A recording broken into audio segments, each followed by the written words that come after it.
I want to move on to perception of risk in housing. How much variation is there across households in the risk perception that they have of housing as an investment? So that's research that I have done with two other colleagues of mine, Manuel Adelino and Felipe Severino. We were very surprised, actually. I should say this is based on survey data where the Fannie Mae has a survey, and then the New York Fed also has a survey that asks a representative set of households about their risk perception of house prices. And why we were so surprised is that the majority of households actually believes that house prices are not very risky. And that was even true because, these surveys got started after the great financial crisis. So they got started in around 2009, 10, right? And then the Fed survey a bit later. But even directly after the financial crisis, after we've experienced such a big shock to house prices, when people answered about their perception of house price risk, they thought that house prices are less risky than even mutual funds, even diversified mutual funds, and even fixed income. Wow. So meaning bonds. Yeah. And that's really stunning, right? And I think, I think it's maybe that people somehow, because they might be over optimistic about their own house, right? Like you know your house, you maybe like your house, you feel that if I just keep my house in tip-top shape and my garden beautiful, right, I can always sell it. And so there is not so much risk. But unfortunately, right, the data obviously tells something very different. And so, to me, as you can hear from my accent, I'm not born in the US, right? I'm from Europe, I'm from Germany, which is a country that has a much bigger rental market. And people live very happily being renters and not necessarily having to be exposed to such a big and illiquid asset when they might be, lower middle class, and therefore it's maybe better for them to save in a different vehicle than a house, right? I want to keep going on this rental question. How do individual perceptions of the house price risk affect the rent versus buy decision?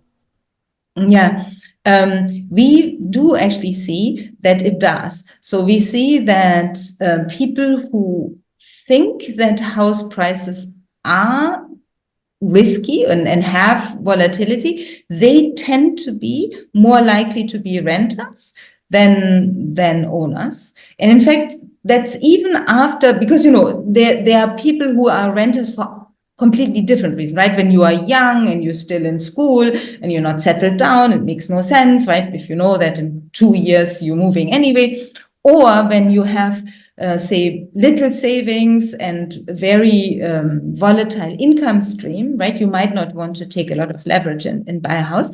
But even after you control for all of this, we do find that people who are in a way concerned about house price risk tend to be renters in the US. And I mean, that makes sense, of course. But in a way, there are few people who are really concerned about house price risk. A majority of people basically seems to believe that housing has very little price risk. Could the people who think housing is not risky, could it be the like I've read about the hedge argument that houses hedge your housing consumption, so it's a sort of different way of thinking about risk?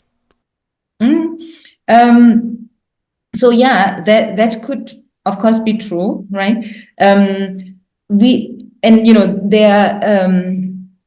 If that's true, of course, right? They should be hedging rent price risk, right?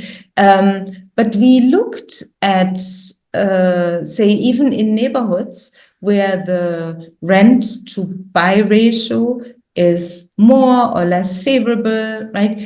We don't find many differences there. So we think that it doesn't really look consistent with the hedge argument. It seems more maybe that people are not fully aware of how much risk there is Wow. actually in house prices. And you see, one thing, and this is just a guess, right? I mean, this is in a way an educated guess, but I wonder if what happens is that people think about risk when it goes up, frequently, and they think in stock prices, kind of there's a lot of volatility day to day and week to week. House prices, you don't see it so much, right? Because when a shock happens, it happens once in a while.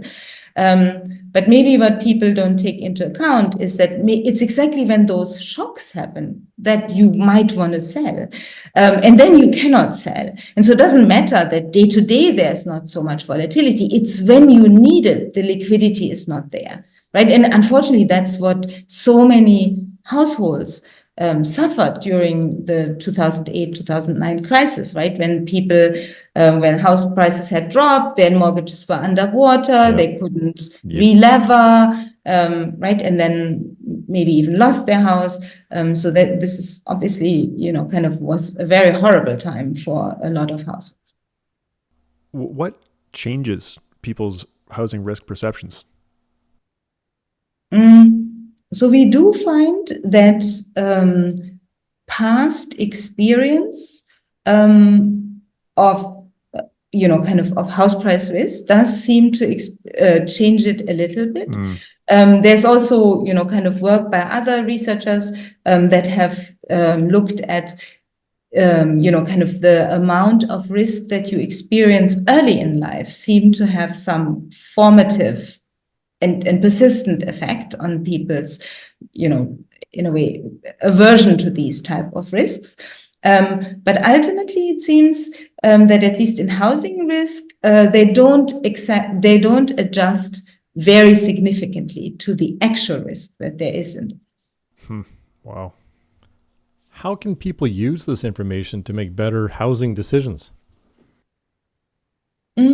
So I would say what's important for people to understand is that from every research we have seen, and this is, kind of, there's a lot of research, it's not my own research, going back, of course, to Bob Schiller's work, and Jim Poterba has even work in the 1990s that shows this. So house prices, not just in the US, but actually it's really across the world, seem to have a very strong mean reverting cycle. So there tend to be these periods of exuberance where house prices really go up, and they typically mean revert. And then they go down quite a bit, and then they actually also mean revert on the way up, right? And come back up.